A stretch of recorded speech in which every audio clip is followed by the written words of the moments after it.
So welcome Martha Piper and Indira Samarasekera to the Quiet Part Out Loud. Thank you for joining us on our podcast. Dr. Indira Samarasekera was the 12th president and vice chancellor of the University of Alberta, and Dr. Martha Piper was the 11th president of the University of BC, but most notably, each of them the first woman president at their respective institutions. So welcome, Martha and Indira.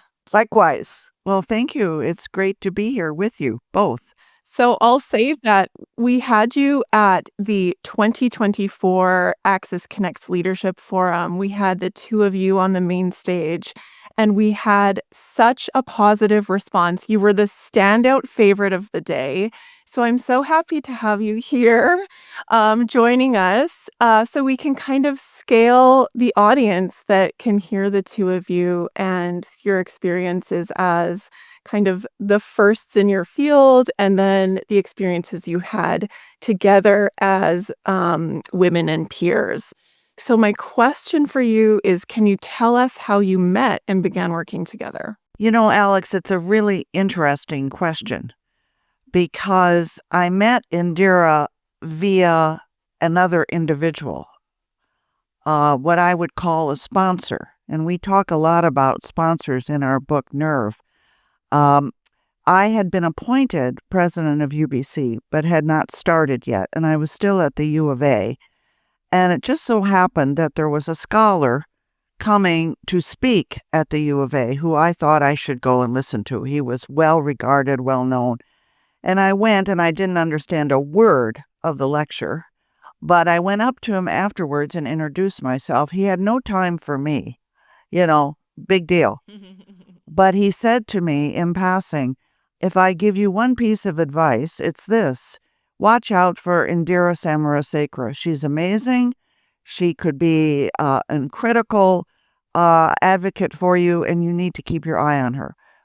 I did not meet Indira till almost 3 years after I came to UBC, okay? I didn't meet her. I knew of her because she was amazing, an incredible scholar. But this is the story.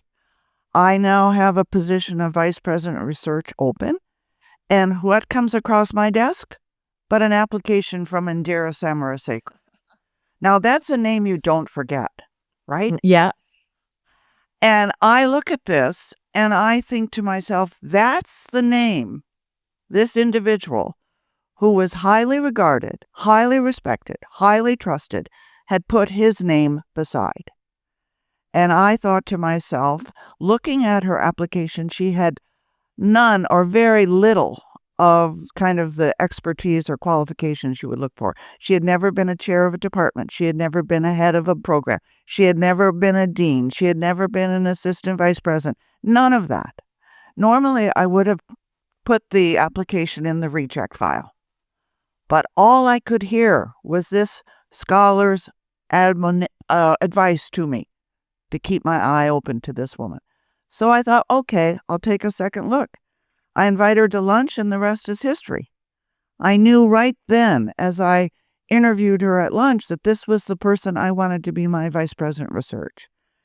And hence, that's how we met. We met via a person who was sponsored. He sponsored her. And because I regarded him so much, I've had to regard her. That story is so important for women because I don't think as women we sponsor enough of our other women colleagues. We do a lot of mentoring, and that's important. But speaking out and advocating for young women or women who we believe have potential is very critical. I didn't know the story that Martha recounts until we started writing our book. Really? We had worked for 5 years. I went away to University of Alberta for 10 years. I come back and we start writing this book, and she tells me this story. And unfortunately, the individual she mentions had passed away. So I couldn't even thank him for what he had done for me. So I generally benefited hugely from sponsors. I mean, Martha has been one of my sponsors. When I was applying for the University of Alberta, She obviously highly recommended me, although she didn't want me to leave. Can I just add one piece of the story between Indira and me, which I think is really important? So Indira, she works with me as my vice president research for 5 years. And I saw in her president all over. I wanted her desperately to replace me. This was the plan. Of course, what I didn't know is I don't control the plan, right? I don't control the plan. And I, move her around and give her responsibility trying to prepare her for this position. And she comes to me and tells me she's going to the University of Alberta. And she's right. I had to speak out on her behalf, which of course I did. But I'm telling you, it was one of the most painful things, and I'm being honest. I felt betrayed. I was not happy with her decision. I was hurt that she had not done Plan A. Now, she didn't know Plan A, though I kind of alluded to her that she should be a president. And our relationship became very fraught for almost 10 years because of my selfishness and my unwillingness to appreciate that that was the best thing for her rather than the best thing for me and the University of British Columbia. Now, I still think she should have been president of the University of British Columbia. Don't get me wrong. There's still time. That's right. That's right. There still is time. But here's the point. We somehow have reconnected over our book and the things that we've done. And she is clearly my BFF. There's no question. But that shows relationships move and come and go. And I think we have to be prepared for that as we look at leadership positions and advocating for and mentoring women. Martha, I wanted to lean into that comment a little more with you on the feelings of either betrayal that you felt that she was moving on to another institution. Do you think women process those changes, those professional changes, differently than our male colleagues? I hate to generalize on a gender kind of question because I think everyone looks at things a little differently. But I do think women in general take almost any decision or any conflict or any issue more personally than men. And they see it as any decision, whether it's a negative decision and they get a backlash, or whether it's a positive decision, or whether it's something that is a leadership decision or a financial decision, whatever you're being forced to do. Women tend to think that if we've consulted and we've asked and we've been, open and we've been, we've listened, that everyone will agree with us when we finally come to that decision. Well, let me tell you, that's not what happens. Almost every decision a leader will make, there will be some dissent around it. And I think women tend to have more difficulty accepting that as a business issue rather than a personal issue. I always quote the Godfather, It isn't personal, it's business. And I think men understand that much better than women tend to. Yeah. So my decision about Indira, I had to look at it and say, she wasn't rejecting me. She still, I assume, cared for me, trusted me, respected me as a leader. She was doing it because it was a professional decision that was right for her. It wasn't against me. I, unfortunately, interpreted it as a personal decision. What I've really appreciated, just getting to know both of you through seeing you present in multiple different conferences and initiatives, is just the authenticity and vulnerability and openness that you bring to both characterizing your leadership styles and your journeys.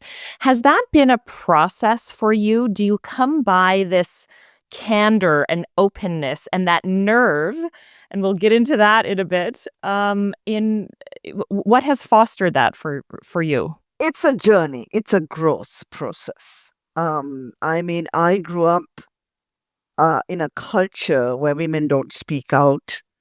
where women tend to be sort of better behaved, and also that you stay very private around your issues.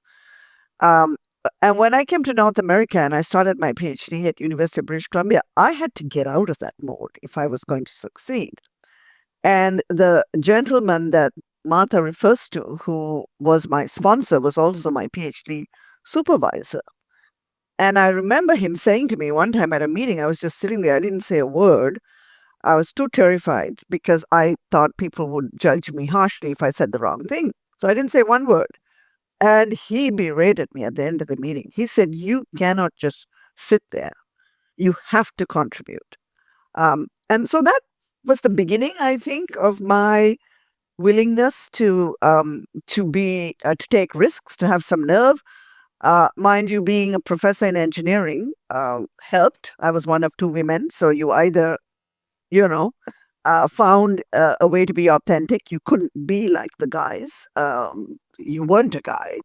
And so that helped. And then I have to say, Martha was a total inspiration. I mean, there's a woman with nerve. And I have to tell this story that when she was appointed president of University of British Columbia, I was very skeptical. I mean, here was a female from University of Alberta, and at that time, we thought UBC was kind of like one of these institutions that needed an astrophysicist or someone who had been our previous president. And who was this female from University of Alberta? And when she came, she had this installation ceremony where she decided to do something completely off the wall. She had these thinking caps that she had us all put on in the middle of this very serious ceremony. Took off Oh her my waterboard gosh. and put on this cap. Think about it. Think about UBC. And there was a chorus playing. And I thought, oh my God, who is this woman? Has she lost her mind? Is she the right person? And I remember a friend of mine who was a vice president of research at University of Waterloo had left me a voicemail saying, I know what you're thinking. Give her a chance. Because she said, I worked with her and she was extraordinary. So I think role models enable you to become more risk prone. And I watched her leadership style and I saw her being extremely vulnerable, but being true to herself. That gave me a lot of courage. Do you think within the post-secondary framework, there are different expectations set upon female leaders than male counterparts? It's hard to say now, but certainly looking back 20 years ago, I would say yes.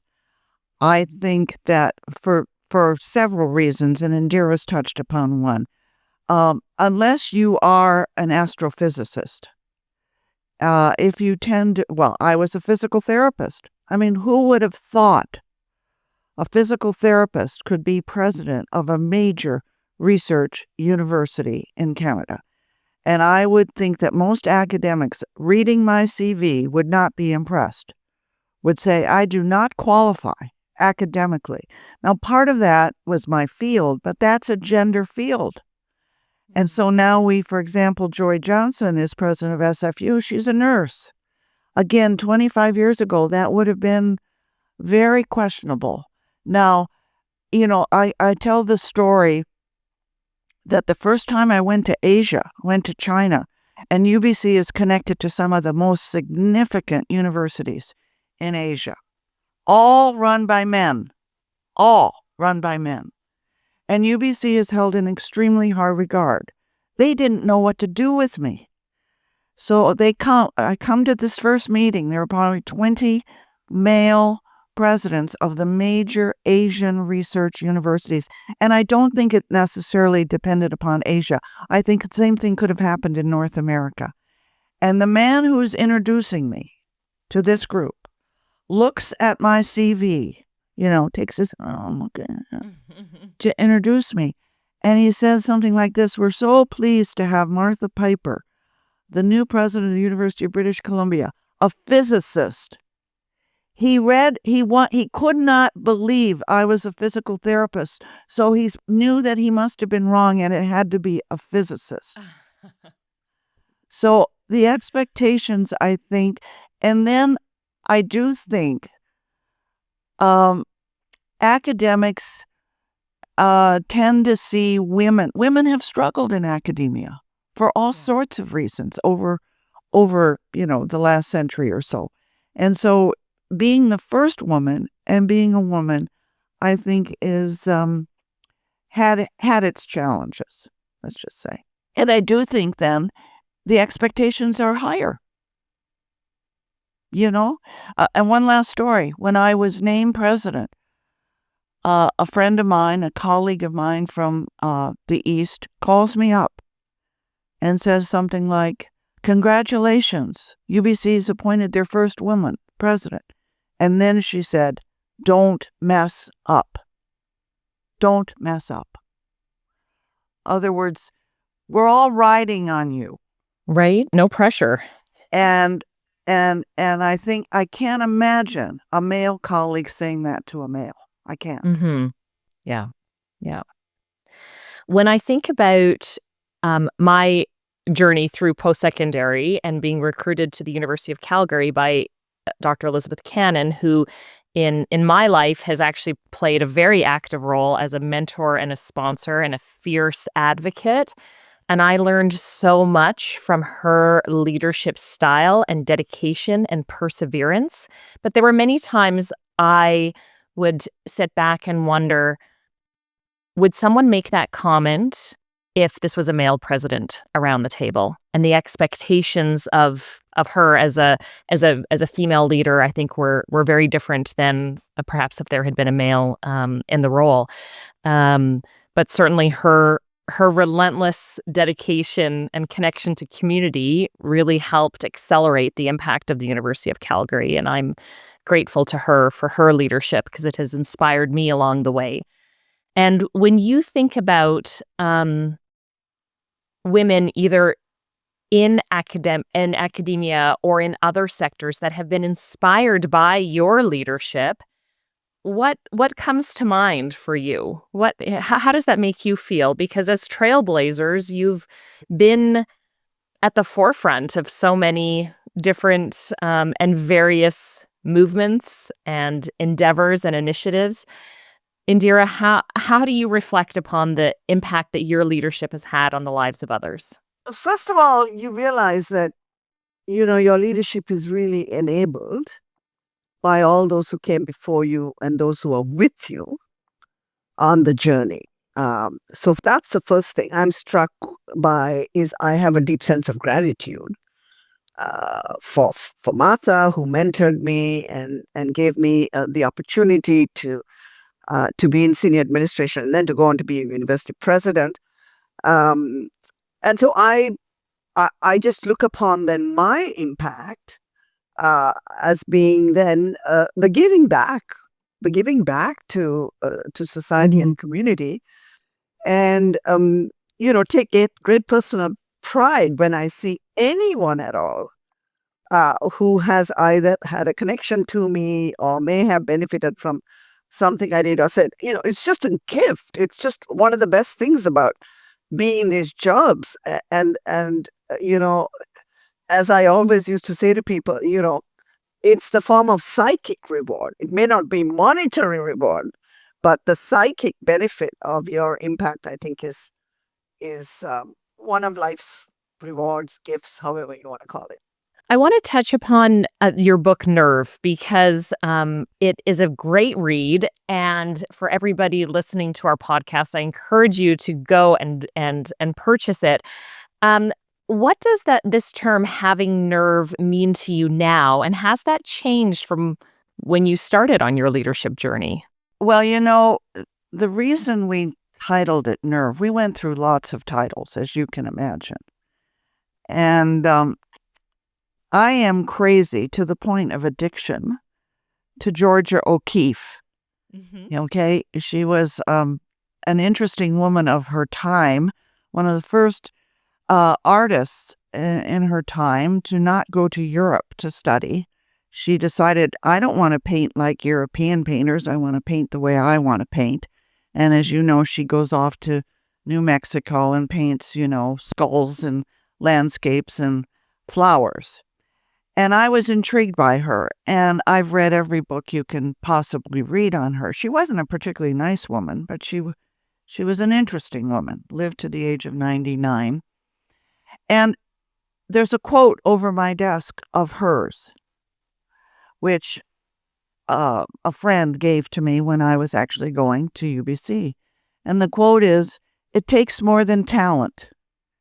It takes a kind of nerve, and a lot of hard work." Now, she wrote that, or said it, as an artist. I look at that and I quote it to women all the time, because what it says to me is, you don't have to be particularly talented. And we know better than anyone, we work harder than anybody. We know hard work. We do that in spades. It just rolls off our DNA. But what we often lack is nerve. Nerve to do something different, nerve to take a different path, nerve to speak out, nerve to be ourselves, nerve to be authentic, nerve to be vulnerable, nerve to go in a different direction, to speak power, truth to power, all of that. And as Indira and I looked at all of our stories as we were putting these stories together, we realized that the one attribute that women needed to really hone in on was the ability to stand up to what they believed in and do it their way, and don't try to be someone else. And if you look at Georgia O'Keeffe, she painted her way. She didn't paint like Monet. She didn't paint like Picasso. She painted her way. And that has given us a great deal of satisfaction. Is it different now? No, I don't think so. I mean, I think all we did was identify what we thought was an attribute that often is used pejoratively with women. The nerve of her. She's got a lot of nerve. Like, this is a horrible thing. You shouldn't do it. And what we want to do through our book and also our podcast is to say, no, we've got it wrong. It's an attribute you should aspire to have, not one that you should try not to have. Martha, or maybe Indira, my question on that note is, to your point, nerve can be perceived as a number of other things, right? And it's often perceived as a negative. So how can we collectively build workplaces where having nerve and having the nerve is celebrated and not punished or seen as a negative? So I think, again, workplaces, cultures change very slowly. And I think one has to recognize that it will take women in many leadership positions in the community, in academia, in business, in government, to be courageous and to have nerve. I think the way you get it accepted so it's not perceived negatively is that you also engage in a conversation when you are acting with nerve, that you are also upholding a certain principle. And you have to work at making sure people understand what are your principles. And I'll tell you a little story because I think it illustrates the kind of communication you have to engage in when you've acted with nerve, and it may not always be welcome. I was on a committee, this was years ago, and there were people like Mike Lazaridis, who was at that time, founder of BlackBerry, still founder of BlackBerry, but BlackBerry was riding high. John Risley, who's still in the news, founder of Clearwater, and a bunch of other people. And there was myself and another lady from Quebec. And Joe Rothman of the Rothman School of Business fame was running the committee. And honest to goodness, this was quite early, before I actually was, as I would say, as capable in exercising nerve, maybe, as I am now. um, he did not recognize that the men were just talking and talking and talking, and the women couldn't get a word in edgewise. And even when we tried, we would get kind of spoken over. This went on for a few meetings, and this other lady, I think her name was Charmaine, said to me, "Oh, this is unacceptable. It's terrible, blah, blah, blah." So what am I going to do? I thought, okay, rather than confront Mr. Rothman in the middle of a committee, I'm going to phone him up. So I phoned him up. And I said, "Joe, I hope you don't take this negatively, but here's the principle. You appointed all of us to this committee to hear us out. And yet, I don't know whether you've noticed, but Charmin and I can't get a word in edgewise. And as chair, I'm hoping you might be able to correct that." And he just said, "Oh my goodness, thank you. Now that you say, I realize." And so the next meeting, whole different process. As long as Joe lived, whenever he saw me, he would introduce me to someone, say, "Here's the lady who pointed out how I should run a committee meeting to include voices." So I give you that story because I think often you have to find a way to exercise nerve to get the desired outcome, right? I could have been in the committee being extremely negative and almost critical of Joe's leadership, disrespectful, but I found a way to exercise nerve, to call him on it, so that I could get the outcome I wanted. And I know Joe never chaired a committee after that where he was not sensitive to female voices. So, as an example. Right? I was just going to say, a lot of people now, you hear the term grit and grace. And I think that's what Indira was speaking of. It can be our superpower, the grace part. The difficult part is the grit part. But if you combine them, if you do it in a graceful way, in a way that doesn't put people down, in a way that is seen as a positive kind of attribute rather than a negative, and still stick to your guns. That's the beauty. And I do think women may have an upper hand on being nervy because we're pretty gracious in general, right? That's one of our attributes that we define in many ways. You've both achieved so much in your professional lives and within your ecosystem, but what's something for either in your daily life or in your personal life that you're just really proud of? That's an easy one. Raising children to be contributing citizens and adults. And now as you get older, and all your professional qualifications and accolades really don't mean a hill of beans, really. I don't say that negatively, but they were fabulous at the time. We worked hard to earn them. But when life starts to get distilled down to the essence, it's the people you've touched that has the biggest satisfaction. And of course, there's no other people who you have touched more deeply and more profoundly as your children. And I have to say, as working mothers, this is not an easy journey.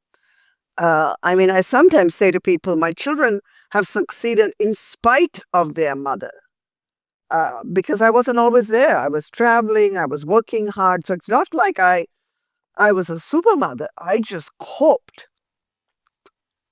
But clearly looking back, hopefully, I might have given them quality experiences that led them to be successful. And now I have grandchildren. And Martha I'm going to have her speak to it because she and I are very similar in that respect. We both have 2 children and 4 grandchildren. So for me, that's my, I don't know, Martha, whether you have something different. We're very fortunate because both Indira and my children are here in Vancouver, and our 4 grandchildren are here. And I have to say, Indira is the best grandmother I can imagine. She goes far above and beyond anything that I've done as a grandmother. And she does this in spades. But when I think about how my life is a little different in my personal life than my professional life. Obviously, family is the number one issue. I was fortunate. My husband, who has since passed away, but was an amazing father. And therefore, I look at Indira, who was kind of a single mother, even though her previous husband contributed. She was juggling something that I relied on another person to do. But here's my thing, my most recent thing, and it's kind of with my family. I like to cook, okay? And I've decided I have this amazing cake recipe. It drives you crazy. Takes all day long to make. And, in my earlier life, would I have made a birthday cake that takes all day long to make? No way. I would have gone down to Safeway and bought one that was all frosty with, happy birthday Henry on it, all embossed. No. Now I've taken it on. Every family birthday, and there seems to be more growing, with grandchildren and in-laws and so forth, I make this cake. And it's amazing the satisfaction it gives me. And the kids and the grandchildren now expect it. That's the unfortunate part. Once you start it, you can't stop it. And there are moments when I think, why did I ever begin baking this stupid cake? But there is something about that. I lose my mind. I lose myself in it. And it is a way of expressing love, very simply. Indira, I wanted to ask you about your, raising your kids at a time when, you were either a single parent or you had them on your own and you had these ambitious dreams and needed to navigate in what was a complex world, probably also just confounded by the fact that you had two children and were trying to make it on your own. How did you pioneer really through that? Wasn't easy. So I went through a divorce when my children were 7 and 3. And divorces are, they never start off being amicable, right? The reason you're divorcing is because there is a major disagreement. So it was a difficult time. Mind you, my ex-husband was devoted to the children, so that made it a lot easier. We were both at least in agreement that we wanted to have minimal impact. However, they lived with me, and so first thing, cope with, a multiple set of nannies. They came and went, right? You'd have one for 2 years, for 3 years, and then they'd go, and you would cope. Although by and large, I had some very, very good nannies. But here's what I had to do. I had to build a network. I had no family in Canada. Initially, when I was going through the divorce, I was pretty much on my own here. Eventually, my two brothers immigrated to Canada. They're a lot younger than me. So there was a little bit of family support, but that was much later. I built a network of women. And I tell this story because my daughter had these 5 friends who called themselves the Posse in high school. And I had all the mothers on speed dial. And we were really very close at the time. And we called ourselves the Menopause, much to the chagrin of our daughters. Because everybody in the school knew that not only was there a posse, there was a menopause. And that when the menopause got together, we were a formidable opposition to whatever was being planned by anybody. And I remember being in Brazil doing some consulting, and the nanny called me to say that my daughter was having high temperature and should she take her to emergency. And I took a deep breath and said, no, give me a minute. And I called one of the menopause ladies and said, can you get over to the house and check her out and see whether she needs to go to emerge? So you have to be creative, and you have to have sort of an inherent belief that what you've put in place is going to help the kids survive. And they did. And My son, too, had a group of friends whose mothers I befriended, who are still my closest friends, are these people, right, who you created a village out of. So you find a menopause. That's what you do if you're a very ambitious woman. And the other thing is that you have to decide. I wanted to be the best metallurgical engineer out there. In fact, the head of the department, when he hired me, I said to him, "Well, can you give me a description of my job? Because universities are terrible at job descriptions." And he said, "Very simple, Indira. A miracle a week. In 5 years, you better be internationally renowned. And in 10 years, you better decide you want to be in the top handful of metallurgical engineers in the world. Now get on with it." No pressure. It was a very simple job description. And I was determined to do exactly that. And so I had to decide then how I was going to juggle this. So I never went to parent-teacher meetings. I didn't go to field trips. You just set aside those things that I didn't think were essential. So you have to create, back to Martha's business of authenticity, what are your goals? And how do you not lose sight of your goals, but find a way to adjust your professional and personal life so that you can keep moving forward? Indira and I speak quite a bit. And when we do, inevitably, the question comes up. How do you balance whether you're Indira's situation, unique, but not unique in today's world. Lots of women are out there managing families on their own, essentially. But the question inevitably comes up. How do you balance your professional goals with your personal aims? Always. And then the next question is, can you have it all? And our answer is fairly simple, and I quote Michelle Obama. Yes, you can have it all, but not at the same time. Not at the same time. You have to make decisions, and Indira's already alluded to some that she had. I didn't travel. I didn't go to conferences. Only if I was giving a paper. Most of the time, people go just to network and to, schmooze and do a poster and no, didn't travel, was home for dinner. Dinner time was sacred. So you make decisions, and by making those decisions, you can't have it all at the same time. You have to give up certain things. And one thing that I would say is I gave up money. I tell people, use every disposable income you have to get help. If it means buying a cake instead of making it, if it means hiring someone to clean your house instead of doing it on a Saturday morning, if you are able to do it. Now, a lot of women aren't. I appreciate that. But if you have that means, be prepared to spend it, even though your mother will think it's horrible.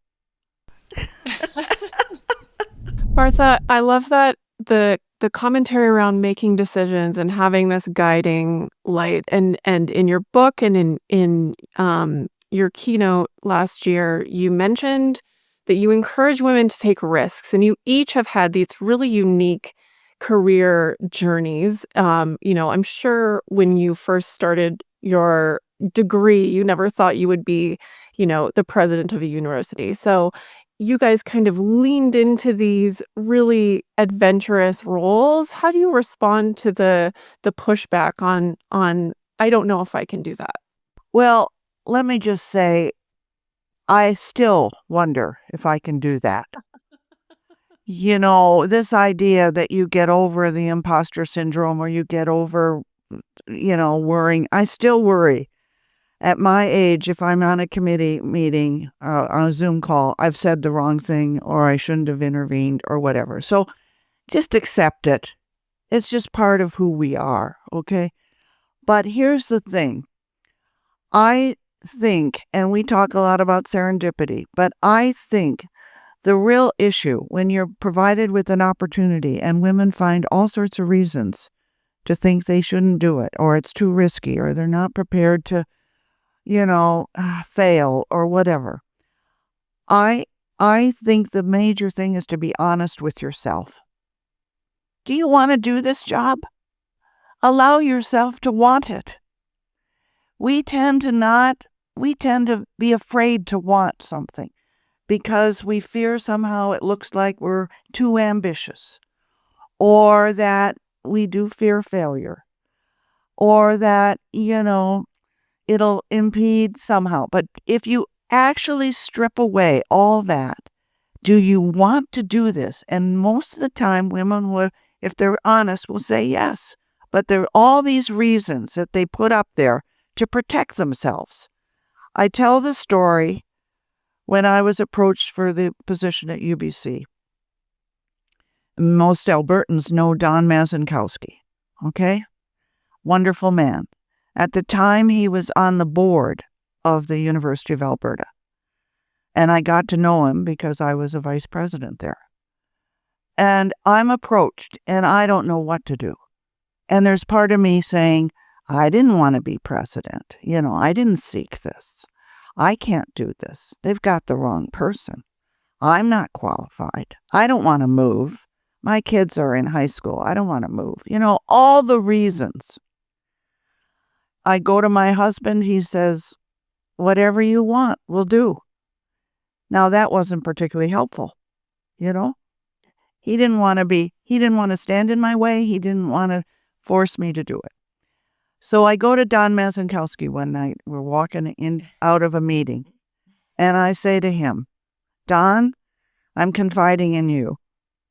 I've been approached to be president, or put my name in to be considered president of UBC. I don't know what to do. And he looked at me, and I give this advice to any woman who comes to me and says, I don't know what to do. He said to me, Martha, he said, maybe twice in your life, if you're lucky, or once in your life, something will come your way that will never come again. And you have to decide whether this is right. He says, most of the time, an opportunity comes and you can say, it's not the right time.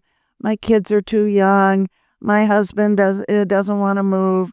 I'm very happy. I don't want the responsibility. I'll wait a few years.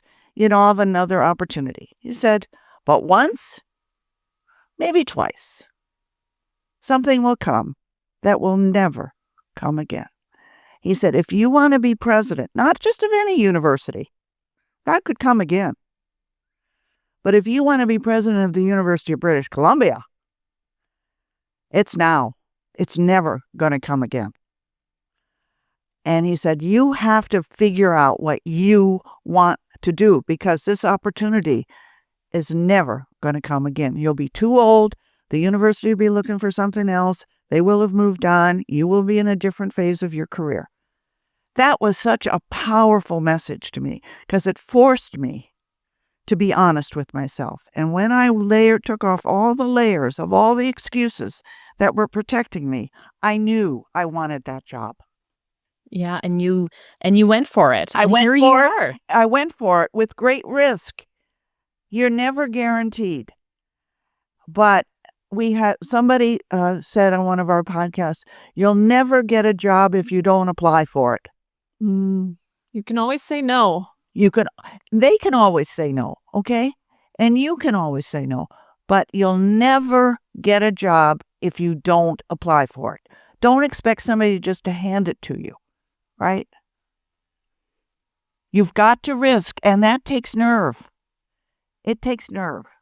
It takes nerve, indeed. And on that note, I'd like to thank you both for spending some time with us today on our podcast. And you both have incredible nerve, and we admire your leadership each and every day. And I encourage our listeners to go and listen to your podcast and to buy the book Nerve, because it is a great read. And we look forward to keeping in touch and seeing you at future events. And thank you for your dedication to Access Connects and to accelerating more women into positions of leadership. Thanks for being with us today. Thank you. And thank Access Connects. Thank you. Great what you're doing.